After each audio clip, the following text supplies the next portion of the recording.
Welcome now to Culture at Work on the Business Radio Network, presented by Crest Insurance, with host Matt Nelson. All right, well, welcome everyone today to our episode of Culture at Work in Tucson, proudly presented by Crest Insurance Group. And the goal of our show is where we learn from and celebrate the local businesses, nonprofit organizations, and leaders whose culture have stood the test of Tucson time.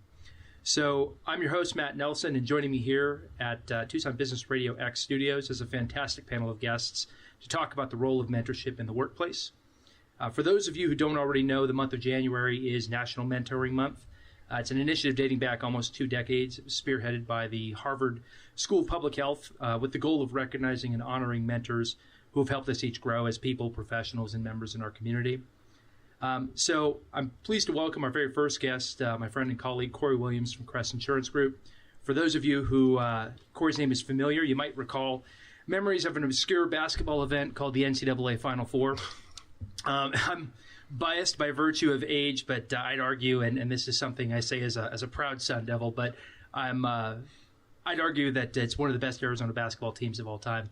So, Corey, welcome to the show. Can you tell us a little bit about how you found your way to Tucson? Well, thank you. And obviously, the Wildcats played a big part in me coming to Tucson. I originally grew up, as we discussed, suburbs of Chicago. I was recruited heavily by a lot of different universities, and Arizona was one of my top schools. I came out, took a visit, and the rest, as they say, is history. Ended up signing with the Wildcats, played out here from 92 to 96.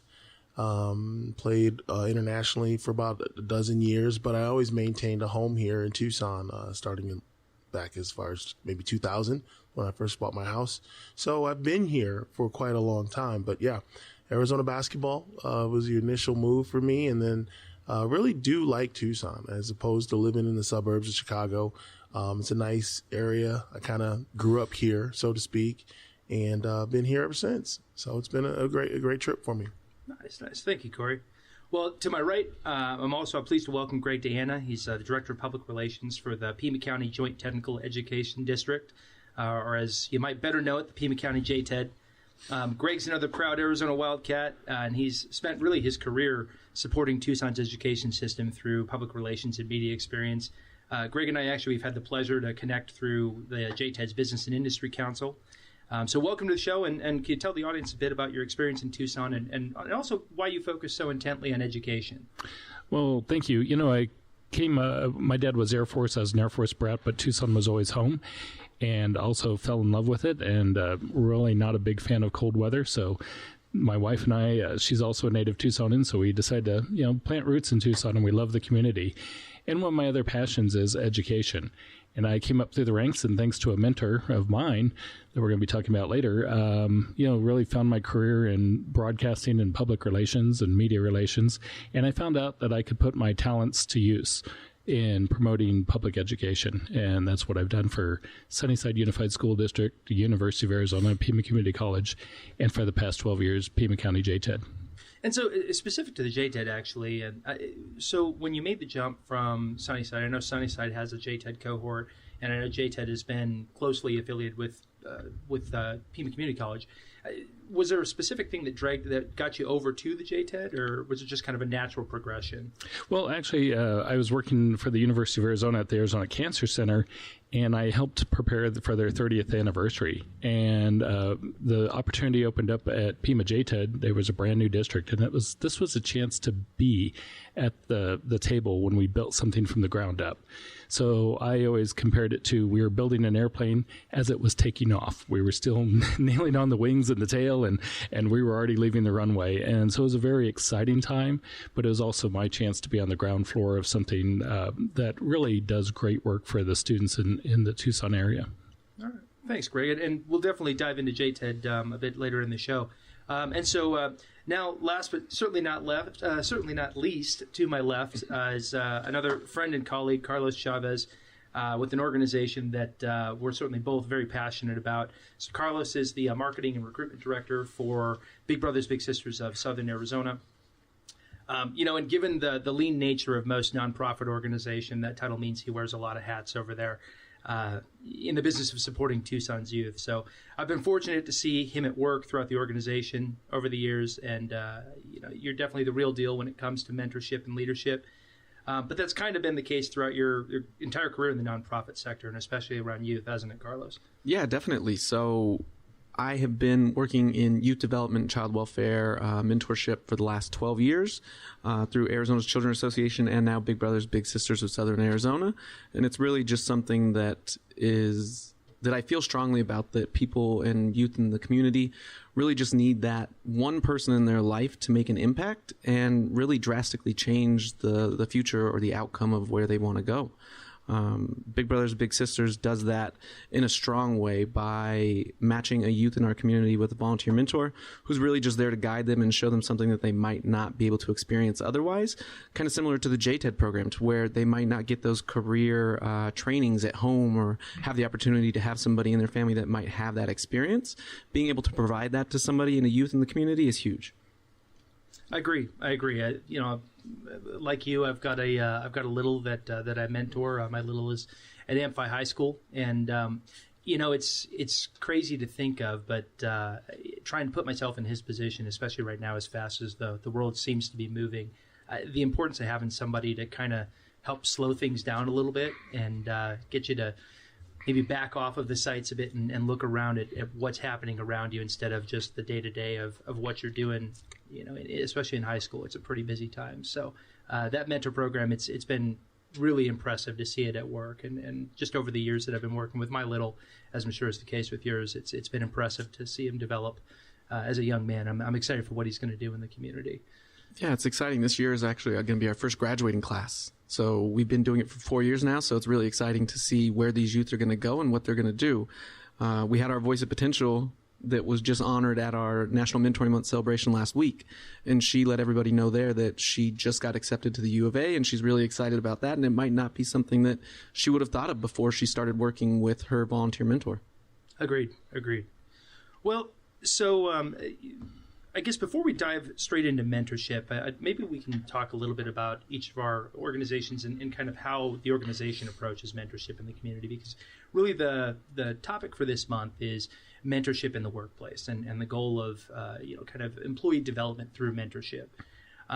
So Corey, maybe share a little bit about your experience over at Crest, because that was a pretty big change for you coming from collegiate athletics, professional basketball, international basketball, and then jumping into the insurance industry. It's quite the leap. Yeah, it was definitely it was a change of pace for me. I refer to it as straight life. When you're playing pro ball, there's only 2 days of the week. There's game day and the day before the game. Other than that, Monday through Friday doesn't exist. So you don't have the conventional business week. You're just practicing and playing games, and then there's the off season, and that's it. And then going to the traditional 40-hour work week and corporate America, it was definitely, after 12 years of living that lifestyle, it was a change. And I had people that I could reach out to. It wasn't anything that was too difficult, but it took some adjusting. And I think for me, having the insurance industry explained in a way that made sense to me, what it was, the biggest appeal for me was I was used to kind of being my own guy. I had contracts. I played professional basketball. I was paid what I was worth. So a commission-based industry made sense to me. I was already competitive. We use the phrase, you eat what you kill. Mm-hmm. That's the way basketball worked for me. That's the way sports works. So it was a natural progression for me going from athletics to insurance, where, hey, I'm my own guy. I do whatever I want every day. Get out here and make my own success.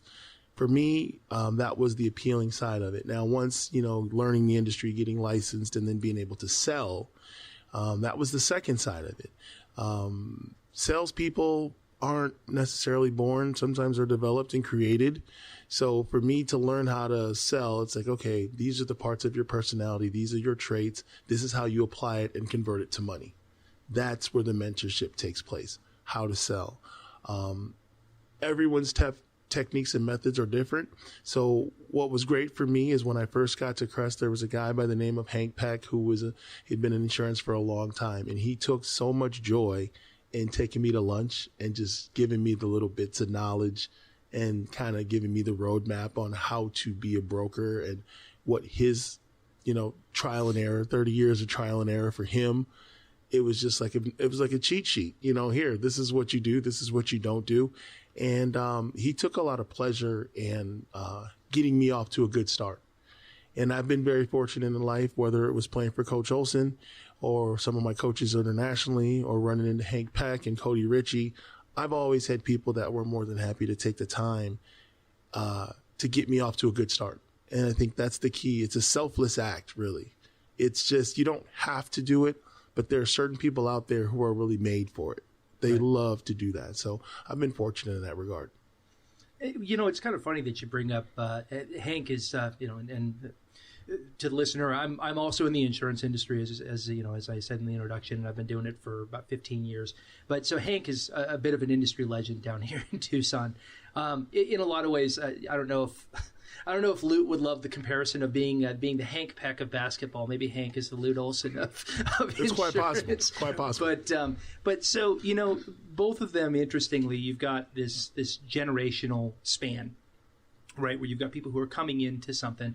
In the case of college basketball, you've got Lute that's been doing it for decades, and every year, and really with any college basketball coach, they've got people that are coming in, young men that are coming in that are 17, 18, 19 years old, and they're, as a coach, they're not.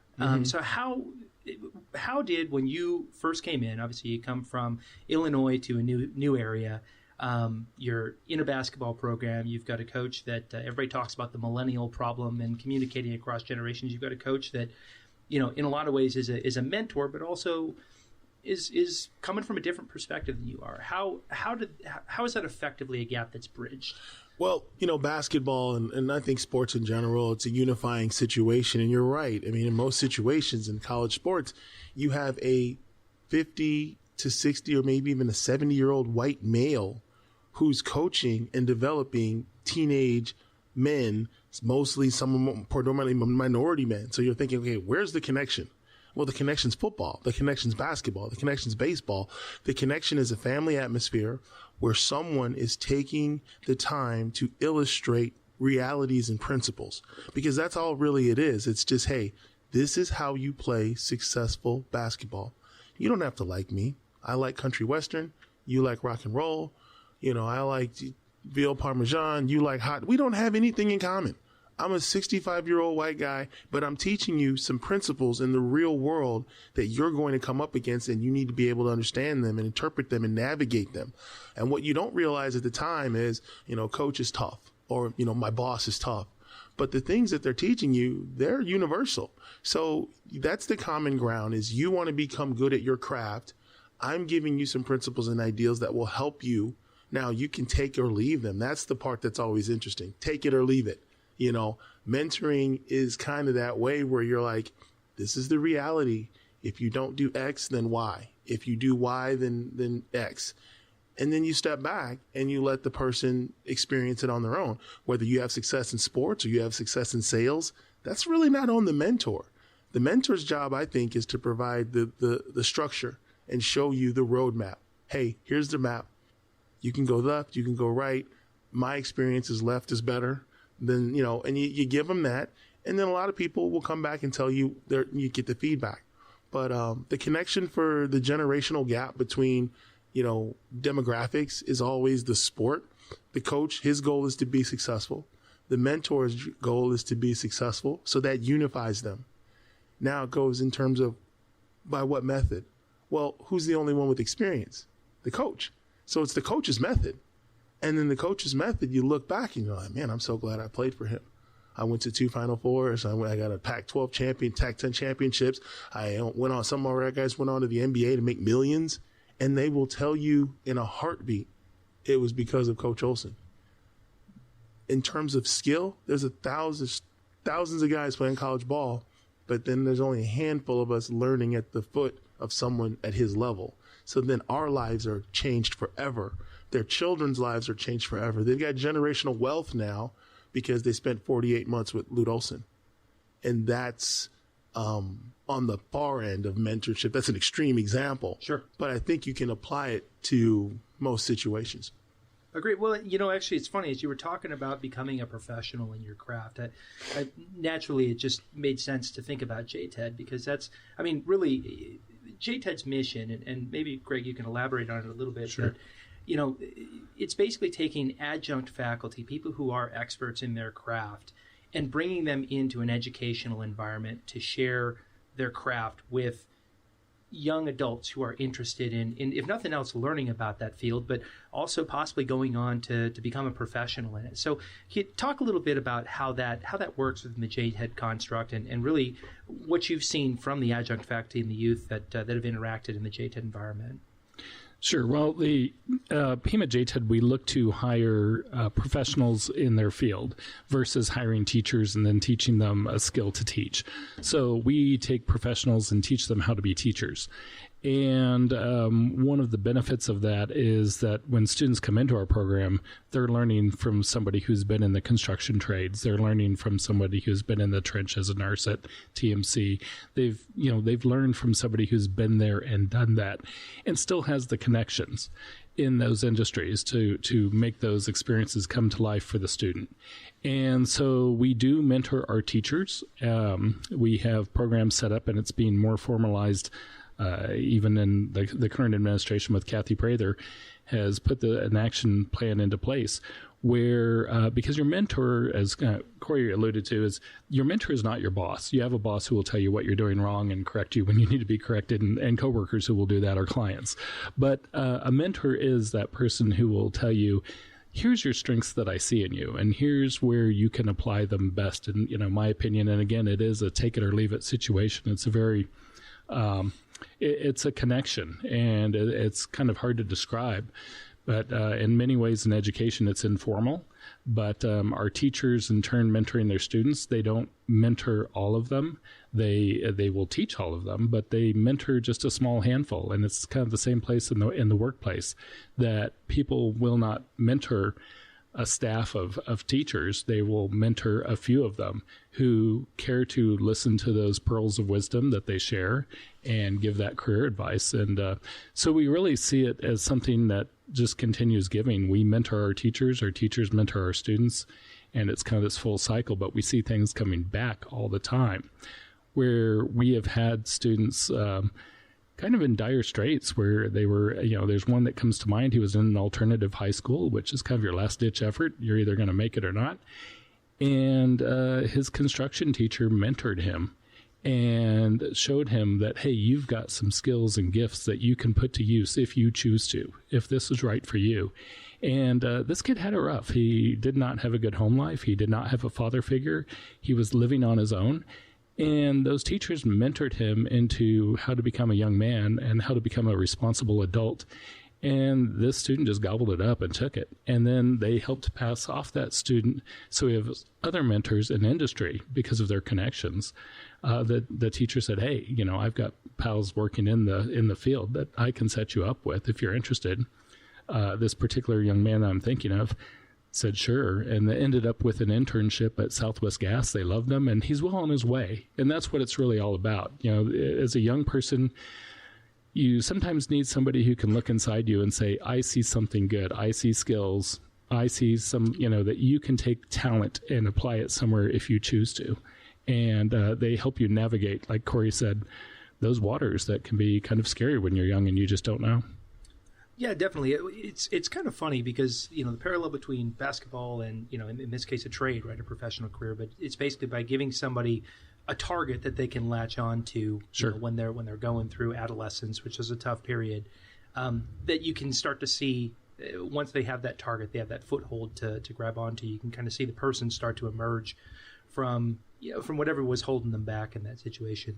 And, it's funny because I with Big Brothers Big Sisters of Southern Arizona, the population's a little bit younger, right? So, the Mentor 2.0 program runs into the high school years, but a lot of Big Brothers Big Sisters work is done while the youth are in elementary school. And so, when you're looking at that, maybe you're not. What's the target look like in elementary school for a mentoring relationship? If you don't necessarily have career or something like collegiate sports or something like that to kind of latch on to. Carlos, what have you seen that's been effective, both in your experience with Big Brothers Big Sisters, but also with Arizona's Children's Association, where you were for quite some time as a mentor? Yeah, so with Big Brothers Big Sisters, we start matching at 6 years old, and that is young, but that's when youth are at their most impressionable age, and you can start to instill those goals and those principles that are going to make them successful later on in life. And really at that age, it's just being a stable, reliable adult in their life and showing them that there is somebody out there that cares and is looking out for their best intentions.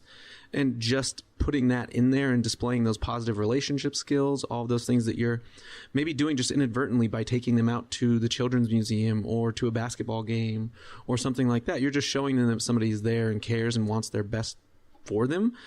That's really the biggest goal that you have at that age, and then it builds up as they get older, and you can start working on things with them. Our average match length right now is right around 3.5 to 4 years before they close, and so that's a lot of time that you can make an impression on a young child or young adult. And so being able to provide that to somebody is huge. But like Matt said, the Mentor 2.0 program, it starts when they're freshmen in high school, and that's huge because kids need to start thinking about kind of what they want to do in their plan at that freshman year and even before. And so if you get a youth when they're 17 or 18, it's going to be maybe a little bit more challenging for them to develop that career plan or develop some of those skills that are going to help them to be able to go on and apply for colleges or even have somebody in their corner that can help them fill out a FAFSA. I think a lot of it is just having that stable, reliable adult and somebody investing that quality time in them. That's what's really going to make an impact in a youth's life, and that's what we try and achieve with Big Brothers Big Sisters. Yeah, and Corey, you have a youth sports organization as well that you stood up. Yeah, we've started. We've run the Tucson Summer Pro League for almost 16 years this summer. It'll be our 16th year, and working with young people. And, college basketball and summer basketball organizing. We got a great group of corporate sponsors, and we try to target a specific need in the community. Summer basketball for basketball enthusiasts, that's when you make your development as a player. And it's interesting to listen to both the gentlemen talk because there's a difference, obviously, with amateur mentoring and professional mentoring. Professional mentoring, you're here to do a job, and I'm going to teach you the best way to do it so you can take responsibility for your own success. With amateur mentoring, there's a part of it that's a little bit difficult at times because while you're pointing out your strengths, I also feel obligated to maybe point out any obstacles or roadblocks. And sometimes when you're talking with young people, those are your characteristics or your own traits. And having to relay that to a young person, I remember coaching some kids last summer, said, "You're a great player, but your attitude is horrible. I'm here to lay out the roadmap, and part of the obstacle is literally you. And how do you convey that in a way where it hits home? You don't offend or alienate the person you're trying to mentor, but you're trying to be sincere." Well, that goes back to the first part where you have to build the culture of trust. I believe that this person is going to help me get better and is going to tell me things that are best for me, even when some of those things are internal. And then you have to show them, okay, I'm going to lead by example. Okay, that's great. But if you're mentoring a young person whose home life is different, maybe the family values are different, that can be a little bit tricky because you're like, "Hey, come follow me." And they're like, "Well, how?" "Well, you got to do this. You got to do this. Well, they got to look at their environment. Are they accustomed to that?" So mentoring young people is a little bit difficult because it's sometimes you get led into an area where you're talking about personalities and traits and behaviors and characteristics and values, not just the do's and don'ts of basketball or the do's and don'ts of the job. And telling someone this is vital to your success, the ability to listen, the ability to play by the rules, the ability to have a good work ethic, the ability to be kind to others and be respectful. When you're talking about values, well, now you've kind of crossed that mentor parenting line is blurred, and that's a very difficult place to be in. And it takes a special person to still want to do that. Yeah, it's funny that you mentioned that. I'm thinking of there's an author, Patrick Lencioni, that's written a number of books on kind of management in the workplace and things like that. And he creates a pyramid of basically effective communication that leads to a mentoring relationship. And what's funny is the pyramid actually starts at the bottom with trust.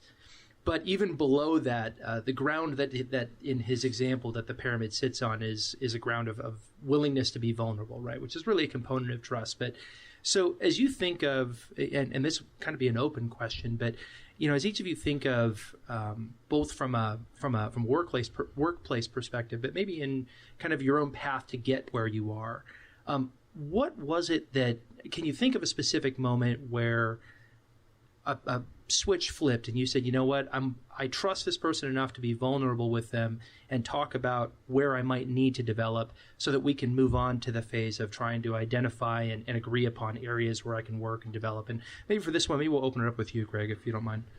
Well, I mean, that opens up a whole lot. I think to my personal life where mentors, reached out to me, and Bud Foster, I was working at Channel 4. Well, actually, I was a student at the university, and he was my adjunct professor, and I was taking a writing for radio and television class, and he called me and said, see me after class.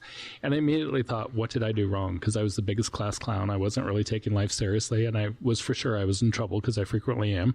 But then he said, you can write. You can really write. And he said, would you be interested in an internship? I think I can set one up for you. Can I introduce you to some of the producers at Channel 4? And he did. And that was a life-changing moment for me, because I kind of realized that a door was being opened. And I'm still friends with Bud to this day, but I remember, just the different nuggets of wisdom that he gave me and guided me, because newsrooms are a very tough place to work. It's a dog-eat-dog world inside a fast-moving newsroom. And so I did need a lot of guidance. And I was young and I was immature and I was very vulnerable at that point. But that's something where I could trust, Bud to sit there and, I could go to him with questions and problems and things like that. And I did for many years afterwards. But I also remember some of the things he told me to this day. And I will, I hold on to those forever. And it's something that changed my life. And I see that with our teachers in JTED as well, where students have come back to us and told us, you gave me some advice. I was really going down a wrong road, but something just clicked. There was just some kind of chemistry between, the teacher and student. And now that student is just, doing great in life. And you've been to one of our completion ceremonies and you just see how powerful it is. I mean, not only are the parents crying, the kids cry, and we cry in the audience, because especially the staff at JTED, because we've seen how far some of these students have come along in life, and that it's refreshing to say, wow, they just needed a little help, and we all need a little help in our lives. I mean, I have to confess, I'm 56 years old and I still hang on to one of my mentors. I still call him every now and then. So, I mean, you never really outgrow mentoring either. So. Agreed. How about you, Corey? Can you think of? Well, I've never really looked at someone and felt like there was a relationship where I could trust. I mean, obviously, I grew up, my dad was a huge influence on my life, and I went from his house to being on the U of A basketball team. So 2 alpha males at the top. It was kind of very similar for me. It's like serving in the military for 25 years. It's like you go from one guy giving you orders to this new guy. The only difference is Lute's hair was white. That was the only difference. So I've always been the kind of guy that, sees the $5 million house and walks up to the front door, knocks on the door and says, hey, what do you do for a living? And will you teach me how? Right. And that's what I do. I identify successful people. And what I found is most often successful people will be more than happy to share the how. Then it's up to me to decide if I want to do that or not, or can I do that or not. But I've been very inquisitive. I look at the people who I feel are doing things that I want to do or having a level of success that I want, and then I engage them and ask them how. So I've been more of an aggressive person. I haven't really went out and had a relationship that's developed into a mentorship. I've chosen my mentors based on initially getting to see them and then asking them how. And a lot of them have gone ahead and said, hey, I'll be more than happy to tell you the secret sauce, and you follow along. I remember playing in Belgium as the American player. That's all I was there to do. So a 2-hour practice, I had to fill 22 hours of my day. So I would stay after practice for an additional 2 hours and just shoot. And of course I was paid way more than the Belgian players because I was more valuable. And there were a couple of Belgian players that wanted to get better. And they noticed that when practice was over, everybody went to the locker room and I stayed out there. And then one day they stayed out there and they watched and said, you keep practicing. I said, yes, this is my livelihood. This is how I pay my mortgage. I need to be much better than you guys on a consistent basis because it's on me to win the game on Saturday, not on you guys. That's why I'm paid the way I'm paid. And the light bulb went off in their head. The how. If I want to get to that level, this is the how. And they came to me and they said, well, listen, I've got a family, so I can't stay late would you mind coming early in the morning for your workout so I could join you? And I was like, you know what? It's going to make the team better. It's going to make your life better. Sure. I'll come work out my second workout. I'll come move it to the morning so you can be a part of it and you can get in on the how. Because as an American basketball player, the drills that I was doing, the shooting that I was doing, stuff that had been handed to me from Lute Olson and Steve Kerr, they'd never seen that stuff before, and they wanted to get better. And I was more than happy to make the adjustment to help them get better.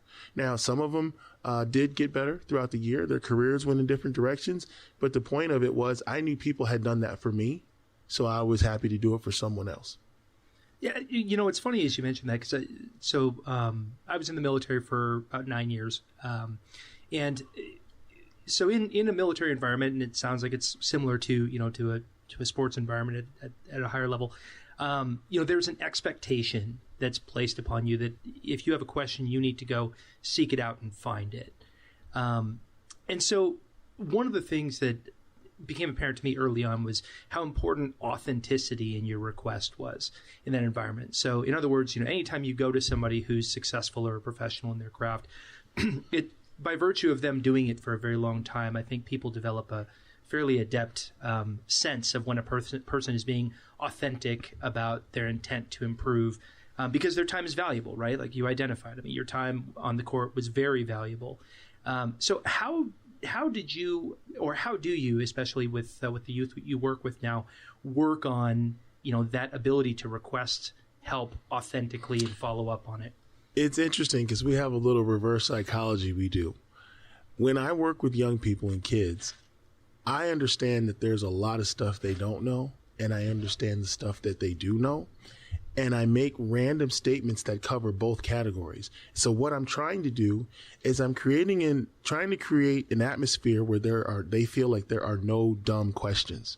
Coach will tell me anything. He talks about the stuff that I know. He talks about the stuff that I don't know. He never mentioned this, so let me go ask him, because he's an open book. So you create the atmosphere of the open book, and it fuels their, inquisitiveness, I guess is the word I'm looking for. I don't know. But they'll come to you and say, hey, Coach, I got a dumb question. Well, there's no dumb question. What do you want to know? On that play, am I supposed to? And you're like glad that they acknowledge their blind spot and were comfortable enough to bring it to you. And in the professional atmosphere, we don't always see that. It's like, hey, I'm not good at spreadsheets. Maybe I should just hide over here in my cubicle and not let anybody know, because this is the real world. This is the adult world. And you want to go get better at a certain job skill or something. But in sports, because the ultimate goal of everyone is success, you're almost compelled to bring out your weaknesses and ask those questions even. And then the other thing is with coaching, we're going to go over the basics the first month of practice. We're going to go over the basics in month 2, month 3, month 4. If you come to me in month 6 with the same question, then I know you're not paying attention. So right. Some coaches get irritated with that. But yet still, they know my team's only as good as our weakest player. And it's the same in business. So stepping out of the shadows, having enough confidence and trust to kind of be vulnerable, like you said, and lower and ask that stupid question. That's a difficult position for a lot of young people to be in. I've had young people ask me basic questions, life skill questions that had nothing to do with basketball, but because I was their coach, they came to me and said, hey, Coach, I got to ask you something. And it's totally about something in their life. Mm-hmm. But this is a guy who tells the truth, unfiltered, and I think I can bring it to him and get a straight answer. And that's what a lot of young people are looking for, is the straight answers. Yeah, it's funny because I didn't play basketball, obviously. You can't see because we're on radio, but I am not a tall man. But I played football, and one of the things that always kind of struck me playing football was you'd miss a block. I was a defensive lineman. You'd miss a tackle, or if you were on the offensive line, you'd miss a block, and that compartmentalized failure was just something that it's you'd say, oh, I failed at this, and it'd be like, well, of course you did. Like there's a bunch of people moving around at the same time. There's going to be a lot of individual instances of failure. Now the thing is what did you learn for the next down? Right. And I would suspect that it's the same way in basketball. It's like, I turn the ball over, I missed a shot. Okay, yeah, that's going to happen. If you're shooting the ball, you might miss it on occasion. But we treat, a lot of times it seems, the workplace or school or something like that where, an instance of failure is something that you would have to hide, or you run away from, as opposed to something that's just a byproduct of doing something. By virtue of you taking action, you're going to make mistakes, and that's how you learn. And you're coming up on your first sales meeting, correct? I am. Yes, so at Crest, yes. We have a ritual every month where we have a meeting and we Skype in all the offices and we go around. It's legitimately a round table where you talk about what you sold. And it could easily be a spreadsheet that gets emailed around, but the purpose of that goes back 30 years to when Cody first got in the industry. Having you come into a room with your peers and talk about what you sold is accountability, and you can't escape that. And so you can hide for a little while, but every 30 days you got to walk into a room and tell people you got a goose egg, you didn't sell anything. We don't stand over you to make you go work. We don't check your phone. We don't check if you're in your office. We don't do any of that. But we do have a meeting every 30 days.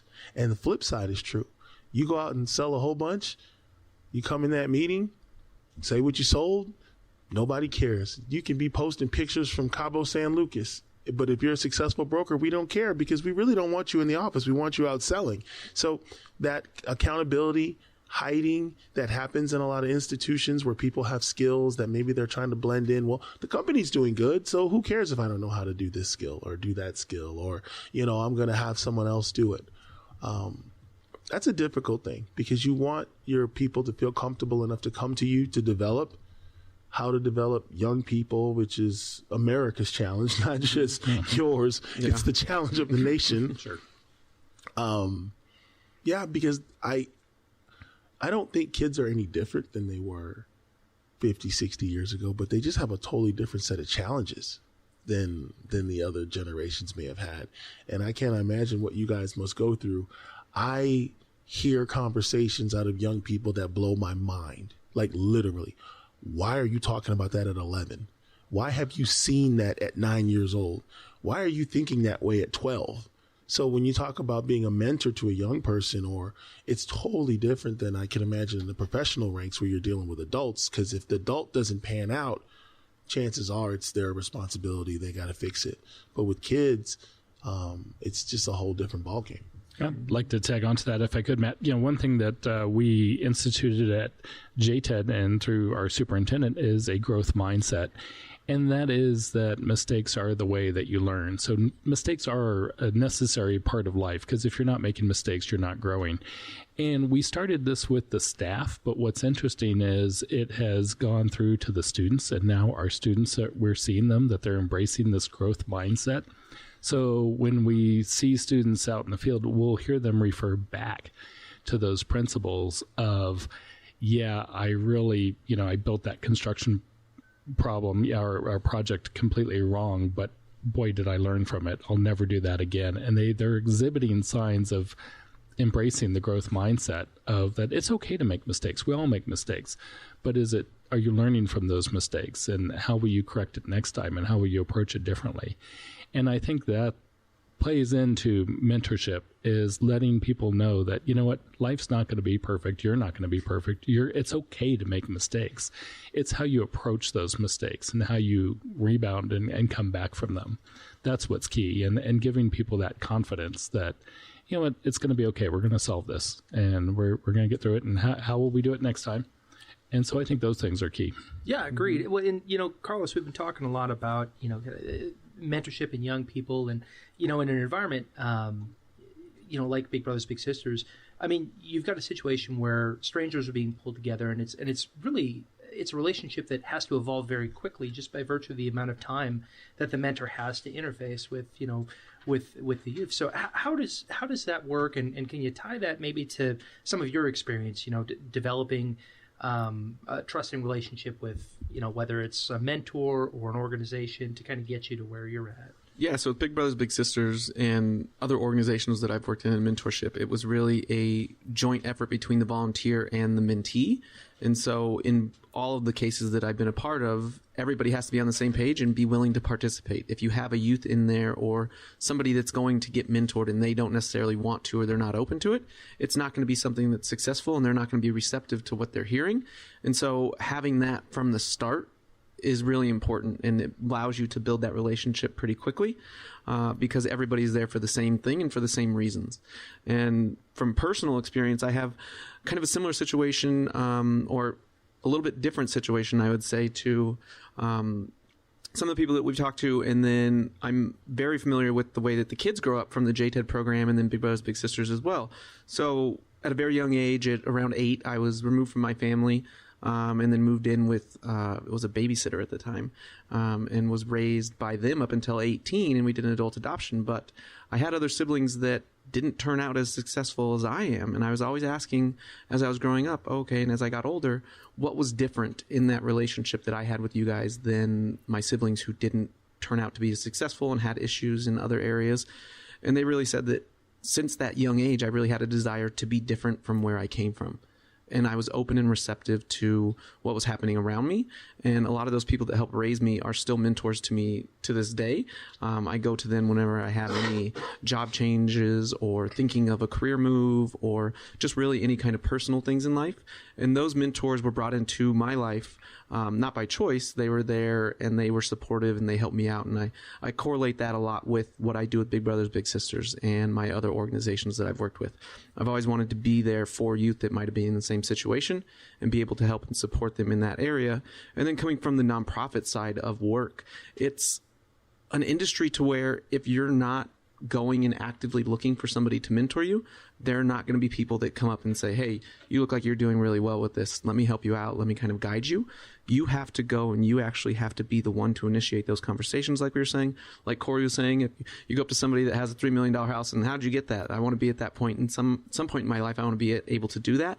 You have to find that person and that successful person within that nonprofit organization that you can link yourself to and get them to help you grow. In nonprofit organizations, and you guys might be aware of this, turnover is really, really high in those organizations, especially in child welfare and issues where you're dealing with crisis situations and family things. It gets very stressful. And the biggest thing that I took from a lot of that was from those mentors was not necessarily best business practices or those kinds of things, but it was more emotional stability and how to remain in a career that is so stressful and be successful in it over time, because burnout is real. And if you don't know how to deal with those things, it's huge. So being able to find people to facilitate that through my nonprofit career was huge. And then I had to go out and find other mentors to help me from the business side of things, because they might not necessarily be experts in that field, but they're experts in the emotional side of things. And so having mentors throughout my life and people to guide me has just really been what I've done. I didn't even notice that it was something that I was doing until probably 5 or 6 years ago, that I had all these people lined up for different scenarios, and I was using them and using their resources and their knowledge for different purposes. But it's huge, and having people in my life have really, it's really made an impact and got me to where I am, which is I'm thankful for. Yeah. And Matt, you're in benefits too. So we do employee benefits. So we deal with a lot of HR directors, and I can tell you that their biggest challenge is what you just said, burnout and turnover.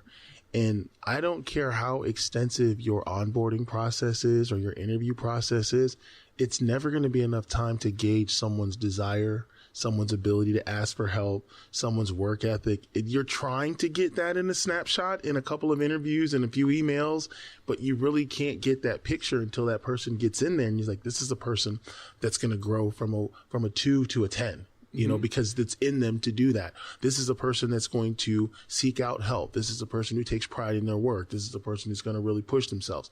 So in the professional realm, mentors are important because HR, they're kind of like zero sum. I hired you, I fire you. If you don't pan out, we move on. But the mentor says this is someone who probably, if left to their own devices, might get let go, but I'm going to step in and help. And that helps the company. And so it's a huge factor. It's less expensive to help mentor somebody than train a new employee. Absolutely. So there you go. Yeah, absolutely. I'm reminded, and it's funny because you were talking about Big Brothers Big Sisters, obviously, and really I think the community services industry as a whole, human services industry as a whole, nonprofit and for profit. I mean, it's a mission driven industry, right? And so I'm reminded of so in my in my 3 weeks now at Crest, I've been in the industry for 15 years, but in my 3 weeks now at Crest, Cody, the first time I met him a little over a year ago, he had a saying that I really latched onto, and it was something that it seems like he's really infused throughout the organization. But I think it's a good mission statement. It's if we do well, then we can do good, and that seems to have a correlation to mentorship, where it's kind of this evergreen tree, right? That basically, if as a mentor, or basically as somebody who's searching for a mentor, when you develop that level of success in your life because of the mentors that inspired you, and you're able to turn around and give back. I mean, it's basically by creating success, it creates more success. And so when I think about Tucson as a community, and really how many organizations here either touch mentorship or have made it central to their mission, it seems like if we're looking for, as Corey, you said, the secret sauce, I mean, it really seems to be in developing that sort of a culture within your organization. So, for each of you, if you think back on instances where an organization you've been a part of has been either highly successful or perhaps even highly unsuccessful at cultivating an environment where people can develop and you can get that evergreen cycle of mentorship, success, development, what do you feel has been the secret sauce in doing that? We've talked about trust, and it seems like above and beyond trust, there has to be an element of candor, honesty. Do you feel that there's a system to it? Is it something where you feel it's better to let it just kind of happen organically, where you don't have a structural mentorship process? Or is it something that you feel you have to be intentional doing in an organization? And maybe, Greg, we'll start with you. You seem to be nodding along. Well, I totally agree with it. And I think that part of it, I'm in an organization now that is highly successful and we're doing great work, because mentorships are allowed to take place. And part of it is sometimes we get into a scarcity factor and people don't want to share what they have because they think, well, gee, if I share this, then you'll have it. And when you're talking about the secret sauce of mentorship, it's not about that. My mentors never cared that if I knew as much or more than they did. They never cared whether I became more successful or not than they were, because they were very self-confident in what they do. And they're very good at what they do. And it wasn't about that. And I think if you put that aside and you're very generous with your knowledge, that goes a long way for the entire organization. As Corey said, about helping those players earlier, it helped him because they became a better team. And that just helps everybody. It comes back to you. And some of my mentors, I had dinner recently with one of mine, and I picked up the check, and he's like, no. And I said, yeah. I said, you don't understand all that you've done for me. And he's like, oh, I said something halfway intelligent maybe once or twice. And I'm like, no, but it was much more than that. And so I think sometimes we give advice and we share our knowledge with people, and we don't even understand what the impact that it's going to have on somebody. I once had a kid, working with me, and he had these horrible red bumps on his face. And I said, how are you shaving? And he told me, and I'm like, no, you're doing it, and but then he came back years later and he said, you were more of a father figure to me than my own dad. And I was blown away. And I'm like, well, what? And he said, you taught me how to shave. And it was something so simple that, it was just a life skill that this kid didn't have. And so it's amazing what people will remember years from now, that we might even just say, really being a mentor is not difficult because you're just giving your experience and advice and you're sharing that. And most of us do want to share that with others. And at JTED, that's promoted. And we're looking at formalizing it more. We're bringing in more people from business and industry so that we can increase our network, because we do realize, our teachers cannot mentor 30 people at once. That's just not really, if you're really not doing it right, if that's the way. But that's why we're bringing in more people in from business and industry to help make those connections. We recently had a skills event for construction, about 200 construction students, about 15 construction companies were there, and they were starting to see students and mentor the students who wanted that help with some of their skills. And that whole event is to develop those mentor-mentee relationships. And these guys are just giving advice. They're seeing kids out there and they're like, hey, you're really good at this. You're really good at electrical. You're really good at plumbing. You've got a knack for this. You want to learn more? And it's kind of that thing, too. The mentor and the mentee have to be receptive to it or it's not going to work. But for those that are hungry, and like I was when I was in my 20s, when you're hungry for that, it's gold. and it stays with you forever. You really appreciate it forever. And I hope that the mentors out there know that. Agreed. How about you, Corey? Well, there's a couple things. First, I wanted to touch on something. It's very difficult, if not impossible, to become successful without some semblance of an ego. I think that's something that all successful people share. They care about their performance, how they look. They have some type of ego. That ego sometimes does not lend you to it doesn't automatically make you a good mentor. It actually can have the reverse effect. If you've got too much ego, then you're not going to be good at mentoring someone else because it's just not in your DNA. So, we look at Michael Jordan. He's the worst NBA GM and owner in the history of the NBA. But as a competitor, there was, it was all ego. It was self-driven. He's very successful. But in terms of creating a culture, I think in any situation where you've got a tremendous amount of success, whether it's in sports or in business, you step into a situation where you automatically understand that it's about more than the work here at this place. It's about more than the championship. It's about more than the team. There's always some underlying culture where it's not about insurance. It's not about car sales. It's not about football. It's about something else. And a good mentor, a good leader promotes that culture. We happen to we feel like we're a family. A lot of people feel like their businesses are a family, but true families, you're part of a family that sells insurance. You're part of a family that sells cars. You're part of a family that runs a restaurant. You're part of a family. So people bring that extra something to work, and it creates the environment of trust where people can ask questions and people can teach, and no one's being judged because that's the family atmosphere that a lot of people remember from their actual families. I go somewhere where everything's kind of accepted. Developing a culture and where people feel like at Crest, we consider ourselves, and we're a pirate ship. We're a bunch of guys. Everybody's out for themselves. Nobody makes the same amount of money. You make whatever you go out and get. So how do you keep a pirate ship afloat? How do you keep it sailing when everybody on the ship is out for themselves and they're all pirates? And there's really no code of ethics among pirates. You know what I mean? But as an agency, you have to steer this ship of guys who have alpha males with egos that want to sell. How do you keep them together? How do you keep them thinking about themselves and the team at the same time? I'm proud to say that we've done a great job of that at Crest. Guys know that they're part of a team. If I have success with an account, I'm going to share that with you so you have the same success. I'm not going to get your paycheck, but I don't care. We're on the same team. So when you walk into a room and you land an account or you're successful, that reflects on me. That culture, that's the only type of person we hire. And if you don't fit into that, if you don't understand that, then it's not a good fit for you. And we got a lot of people who just churn and burn. They just want to come in, don't want to speak, do my job, give me my money. Maybe this isn't the agency for you because you may have a younger broker or someone that comes to, hey, I had that same problem. What did you do? Well, I don't got time to talk to you. I got to go to a meeting and I'll be back later. It's not the kind of guy we want. And Cody's done an outstanding job of picking people who want to be successful. But they want to be successful in a team framework.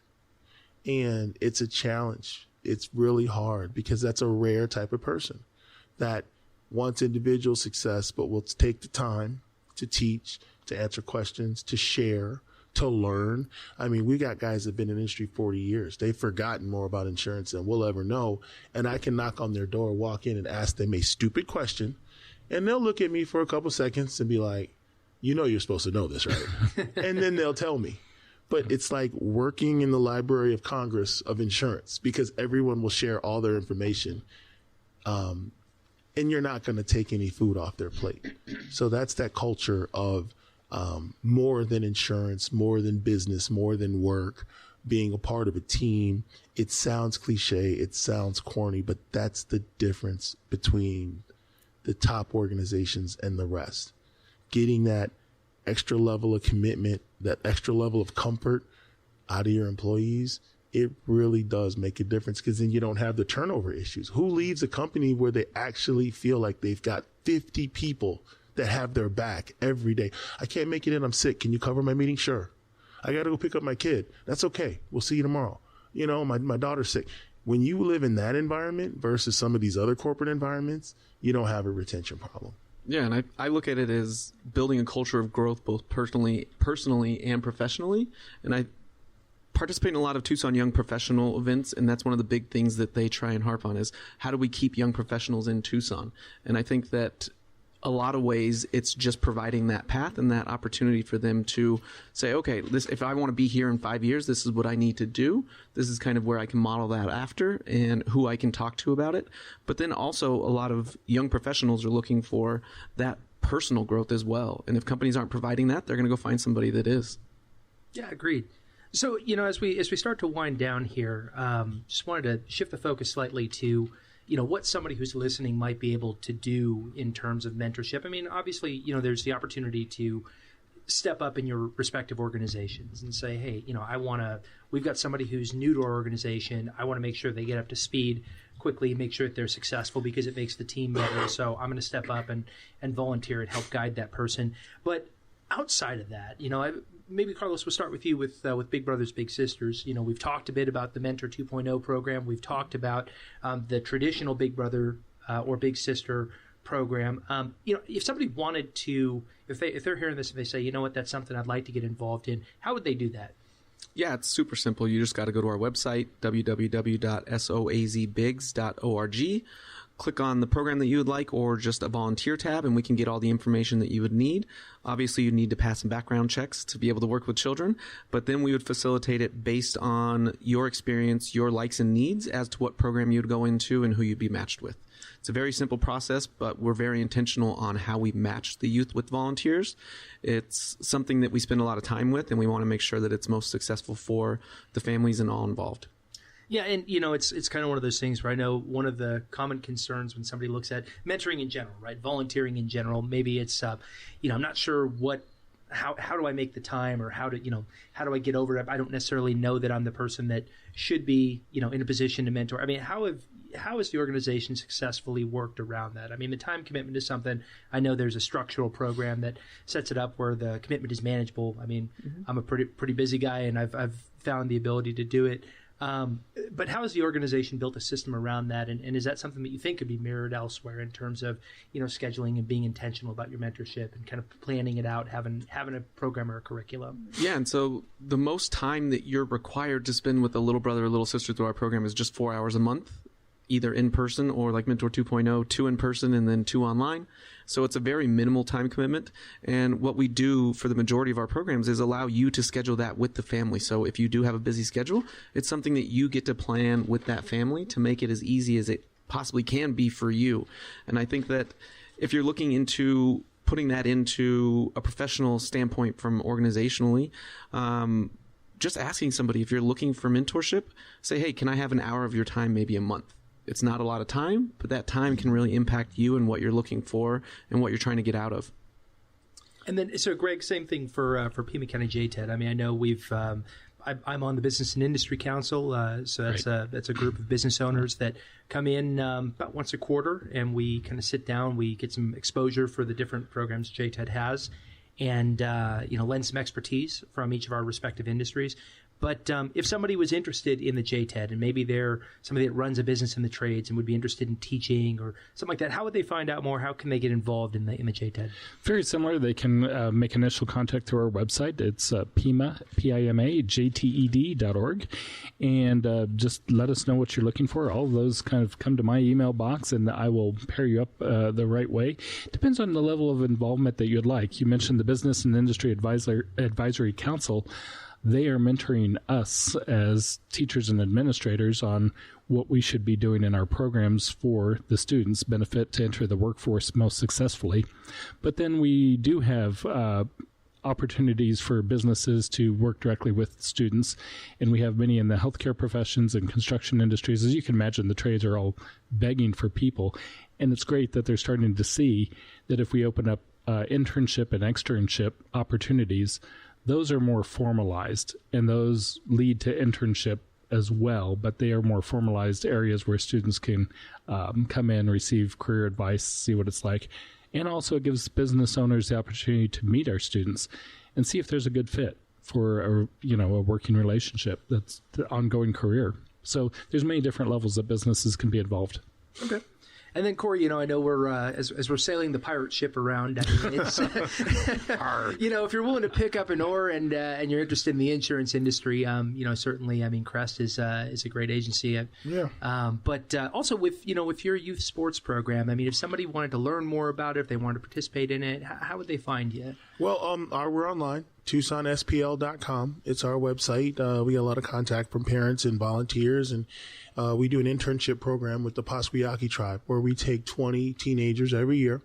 We hire them and bring them down to the gym, and they do everything from concessions to ushers to laundry to scorer's table to water and towels and maintenance, and they have a great time, and they make a lot of money during the summer. But TucsonSPL.com is our website, and they can find us there. And, to Greg's point, you never know. Be open and think more of yourself, because you never know who you may affect. You may do something that seems pretty insignificant, but it may turn out to mean a whole lot to someone else, and we try to keep that in mind. I remember last year at the pirate ship, one of our account managers just emailed out a spreadsheet she had worked on. Hey, guys, if you ever need this. And it was a godsend. It saved us thousands of man hours in terms of spreadsheeting. And it was just something she threw out there, and it ended up being helpful. So, don't be afraid to step out there and do something, because you never know, it could affect someone in a big way. Yeah, agreed. Well, Greg, Corey, Carlos, thank you so much. And everybody listen, appreciate your time, and look forward to seeing everybody next month. This is Culture at Work in Tucson, and this is Matt Nelson signing off. Join Matt for another interesting Culture at Work podcast right here on TucsonBusinessRadioX.com.